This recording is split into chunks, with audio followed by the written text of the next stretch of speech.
मोहम्मद के जो अकीदे हैं वो तो मैं पूरी दुनिया के देवबंदियों को कह रहा हूं, सिर्फ 3 अकीदे सरकार, वैसे तो उसके अंदर बहुत कुछ है। 3 अकीदे बताए मैं, इसको कुरान और सुन्नत की रोशनी में आके जस्टिफाई करें। मैं पहला अकीदा लिखा हुआ है कि हम बुजुर्गों की कब्रों और सीनों से फैज लेने के कायल हैं, निचोड़ने के, टीका लगा के नहीं। हाँ वो उनका नहीं, उस तरीके पर जो खवास को मालूम है ना कि उस तरीके पर जो अवाम में राय जाए। और फिर मैंने बताया इनके खवास क्या कुछ करते रहे कब्रों से। अरवाए सलासा में अशरफ थानवी साहब ने लिखा है कासिम नौतवी मरने के 6 साल के बाद कब्र से निकलकर, ख्वाब में नहीं बेदारी में, देवबंद के 2 मौलवियों की सुलह करवा के वापस चला गया कब्र के अंदर। ये खवास का तरीका है।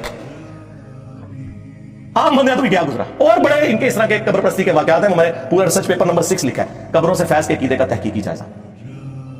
फिर दूसरा उन्होंने लिखा है कि हम रसूलुल्लाह की कब्र को अल्लाह के अर्श, कुर्सी और काबा शरीफ से अफजल मानते हैं। एक केड़ी आयत है, केड़ी हदीस है, करॉलरी जोड़ी हुई है जी। हुजूर अलैहिस्सलाम जो है वो अशरफुल मखलूकात हैं, तो जो आपकी मट्टी है कब्र मुबारक की, उसी मट्टी से आपकी तख्लीक हुई, तो जाहिर है कि वो मखलूक में सबसे अफजल है। सरकार आपने ये तो कहा ही नहीं। आपने अगर ये कहा होता ना कि रसूलुल्लाह सल्लल्लाहु अलैहि वसल्लम अर्श, काबा और कुर्सी से अफजल है, तो हम आपकी बात मानते हैं, क्योंकि हम मखलूक मानते हैं, अर्श को भी, काबा को भी और कुर्सी को भी।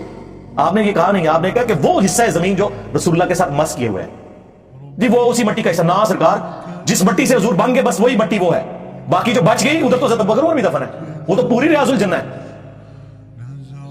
नहीं जी, निस्बत होगी सरकार, वो निस्बत भी पूरी नहीं है। मुस्लिम शरीफ खोलें, नबी इस्लाम को कब्र अतर में रखने से पहले सुर्ख रंग की चादर बिछाई गई थी। नबी इस्लाम को तो कोई हिस्सा जमीन टच ही नहीं किया हुआ, वो सुर्ख चादर है, उनका वो सुर्ख चादर भी अफजल है। और यार इससे बढ़कर नबी इस्लाम के नाखून मुबारक, बाल मुबारक, कुर्ता मुबारक साहबा के पास था। कभी उन्होंने क्लेम किया कि ये अल्लाह के अर्श, कुर्सी और काबा से अफजल है? उन्हें पता था कि नबी इस्लाम ने, सही बुखारी में हदीस है, मेरी शान को उस तरह बुलंद न करना जिस तरह नसारा ने अपने पैगंबर को बढ़ा दिया था। मैं अल्लाह का बंदा और उसका रसूल हूं, मुझे अल्लाह का बंदा और उसका रसूल ही कहना। उनको नबी इस्लाम के मिजाज का पता था कि आपके मिजाज में ये फिट नहीं बैठती चीजें, इन्होंने लिख दिया। और जो कहता है लिखा काम है, कहते हैं इजमा उम्मत है। दादा करो, वैसे पूछे तो कहते हैं इतने मोटे मोटे लफ्ज बोलेंगे, कतई दलाला चीजें होनी चाहिए उसूल के लिए। ये उसूली मसला है, ये फुरूई मसला है, इसका तो चल जाएगा उसूल में। कहानियां कराएंगे, सिर्फ खुद ही बैठ के इजमा कर लेते हो बातों के ऊपर। और फिर तीसरा कीदा बताया था कि हम रसूलुल्लाह की कब्र मुबारक में जो हयात है उसे दुनिया की सी मानते हैं। दुनिया की सी हयात मुबारक तो हम भी मानते हैं, आला तरीन बरज़खी हयात है, इसमें तो कोई शक ही नहीं, जिसमें मुबारक भी सलामत है। इसमें तो मेरी कई वीडियोस रिकॉर्डेड है। ये दुनिया की सी क्या है, इसकी तावील वो पता क्या कहते हैं? वो कहते हैं हमने दुनिया की सी से मुराद ये नहीं लिया कि नबी इस्लाम यानी सांस ले रहे हैं या बाकी चीजें, हम भी बरज़खी मानते हैं। दुनिया की सी से मुराद हम ले रहे हैं कि जिस तरह दुनिया में जिस्म सलामत होता है तो कब्र में भी सलामत है। सरकार ये दुनिया की सी नहीं बनता, क्योंकि दुनिया में जो जिस्म सलामत है वो सांस लेने से, और कब्र में जो सलामत है वो सांस लेने की वजह से नहीं है। और दूसरा, हम आपको बता देते हैं, आप तो नहीं बताते थे ना फैज निचोड़ने का तरीका, कब्रों से वो बताया, अब आपको बताते हैं आप कौन सी दुनिया की सी मानते हो जी। फजाइल हज में शेख ज़करिया कांदलवी ने लिखा, और ये तकी उस्मानी साहब दरस हदीस के आखिरी साल में बच्चों को ये कहानियां पढ़ा रहे हैं। तकी उस्मानी साहब, बाकी निशाई कोई नहीं। मुफ्ती आजम प्लेनेट अर्थ देवबंद, देखा नहीं है वो देवबंद मदरसे में गया, इस्तकबाल इस तरह हुआ जैसे माओ नीफा कब्र से निकल के आ गया।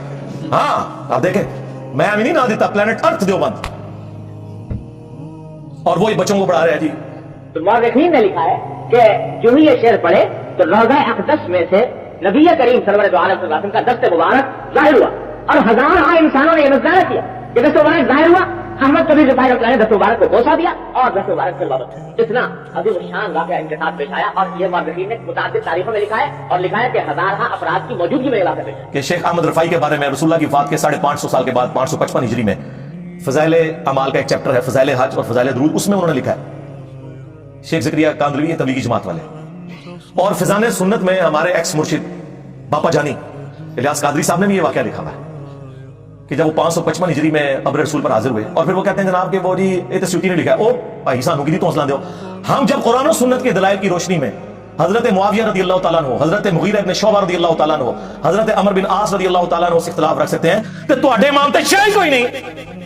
स्यूती ने लिखा, स्यूती कौन सा पुराना है यार, 500 साल पहले हुआ, 500 साल बाद मैं भी स्यूती बना होगा, मैं तो नहीं बन गया थे। हाँ हाँ, स्यूती ने इतना मजमा वेख्या होना है, छड़ दो इंज कोई पढ़ता है, कोई इल्मी गल करो। तो वो लिखते हैं कि वो शेख अहमद रफाई ने कब्र रसूल पर शेर पढ़े गया, रसूलुल्लाह मिस्र में था तो रूह आस्ताने अक़दस का तवाफ करती थी और मैं अपनी रूह को भेजा करता था। वही एक शायरों की जो एक तरीक़ाकार है। वैसे तो ये भी कहानी है, कहते हैं अब मैं खुद हाजिर हूं तो आप कब्र अतर से अपना हाथ मुबारक बाहर निकाले, मैंने उसे बोसा देना है।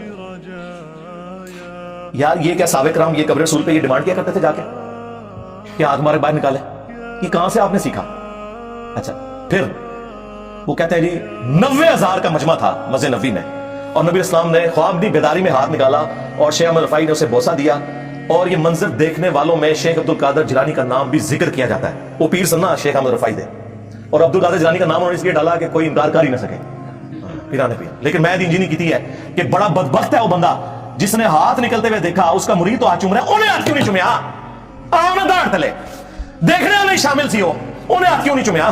لاوا 295 سی ہوتے تھے. اور یہ 90,000 کی موجودگی میں، 90,000 کا مجمع تو آج سے 30-40 سال پہلے مسجد نبوی میں نہیں آتا تھا، یہ تو ابھی توسیع کے بعد آیا. یہ 90,000 کی موجودگی میں جب ہاتھ نکلتا ہے، وہ ہاتھ کتنی بلندی پہ نکلا ہے کہ سب لوگوں نے یہ منظر دیکھا ہے؟ بس قریبی لوگ ہی دیکھ سکتے ہیں. اے کوڑ چوٹ ہے. صحیح بخاری 1010 نمبر حدیث، حضرت عمر کہتے ہیں انا کنا نتوسل الیک بنبینا، اے اللہ پہلے ہم تیرے نبی کا وسیلہ تیری بارگاہ میں پیش کرتے تھے، اب ان کے چچا کو لے کے آئے ہیں، ان کی دعا کی برکت سے بارش نازل فرما. وہ تو نہیں قبر رسول پہ جا کے حاضر ہوئے. حالانکہ حضرت عمر وہ ہیں جن کے بارے میں مسلم شریف کے اندر حدیث موجود ہے کہ ایک دفعہ سفر میں جب کھانا کم پڑ گیا تو تھوڑا سا کھانا اور پانی جمع کر کے انہوں نے حضور سے ریکویسٹ کی کہ یا رسول اللہ آپ دعا فرمائیں، تو آپ کی مبارک انگلیوں سے پانی کے چشمے بھی جاری ہوئے، کھانے میں برکت پڑ گئی. حضرت عمر کو تو پتا تھا کہ حضور صلی اللہ علیہ وسلم کے ہاتھوں کی یہ برکت ہے، تو قبر رسول پہ جا کے عرض کر دیتے یا رسول اللہ شیخ احمد رفاعی کے لیے تو 500 سال بعد آپ نے ہاتھ باہر نکالا ہے، آپ ہاتھ نکالے میں پانی کا پیالہ لے کے آئے ہوں. کہتے جی انہوں نے گل کیوں کرو سرکار، انہوں تو ہی کیدے لینے نا، تھوڑے بابے تو کیدے لینے نے، ہندوؤں دی اولادا. ہاں کون ہے یہ؟ ادھر کیا شروع سے دین آیا ہوا ہے؟ وہ صرف وہ لوگ سید کوئی دعویٰ کر سکتا ہے یا کوئی عرب کی سرزمین کے رہنے والے لوگ ہیں. یہ ہندوؤں کی اولاد ہیں، ہمیں بتائیں گے کہ یہ عقیدے کہاں سے لینے ہیں؟